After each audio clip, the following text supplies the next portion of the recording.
अस्सलाम वालेकुम दोस्तों, उम्मीद करता हूँ आप सब खैरियत से होंगे। मैं हूँ मिस्त्री सरफराज मुगल। आप देख रहे हैं मेरा यूट्यूब चैनल फराज टीवी और मैं हाज़िर हूँ एक नई वीडियो के साथ। आज हम एक नया प्रोजेक्ट शुरू करने लगे हैं। ये आप मेरे पीछे प्लाट देख रहे हैं, इस पे हमने बनाना है एक हॉस्पिटल, ठीक है। और ये देखें दोस्तों, ये हमें प्लाट मिला है कुछ इस तरह से। ये प्लाट है, ये आपके सामने।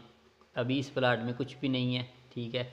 ये आपको नज़र आ रहा है, ये थोड़ी सी बजरी और ये रेत की एक ट्राली पड़ी हुई है, ये पहले से इस प्लाट में है।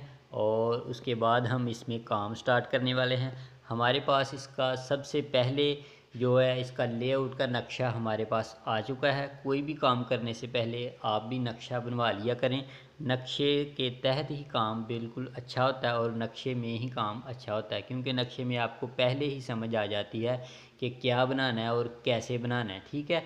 वो बेहतरीन नक्शे के साथ आप बिल्डिंग को मुकम्मल आसानी के साथ कर सकते हैं, ठीक है। इसकी प्लाट की 87 फुट इसकी चौड़ाई है और 150 फीट इसकी लंबाई है। तकरीबन ये अढ़ाई अढ़ाई कनाल का ये रकबा है, ठीक है।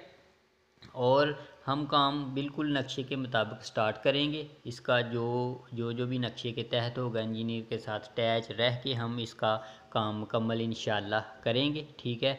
और आप वीडियो बनाने का यही मकसद है कि आप वीडियो देखकर आप भी समझ जाएं। अगर आप अपना मकान या घर बनवा रहे हैं या आप खुद ठेकेदार या मिस्त्री हैं, किसी का बना रहे हैं, तो आपको वीडियो देख के ये समझ आ जाए कि नक्शे के मुताबिक काम शुरू कैसे करते हैं काम, और इसमें कितना सरिया डाला जाएगा, इसके बुनियादों में क्या क्या इसके प्रोसेस होंगे, और इसके ऊपर ये बिल्डिंग हमने खड़ी करनी है। वो आपको स्टेप बाय स्टेप मैं वीडियो बना के दिखाता रहूँगा और आपको भी बड़ी आसानी से समझ आ जाएगी कि एक बिल्डिंग की बुनियादों में कौन कौन से काम ज़रूरी हैं।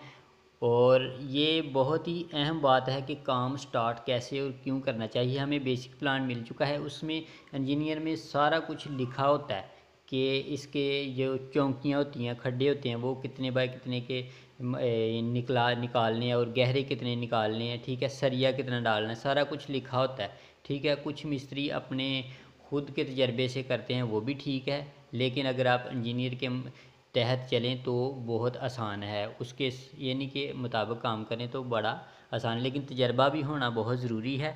उम्मीद करता हूँ आपको वीडियो पसंद आई होगी। वीडियो पसंद आए तो चैनल को सब्सक्राइब कर दें और वीडियो को लाइक ज़रूर कर दें।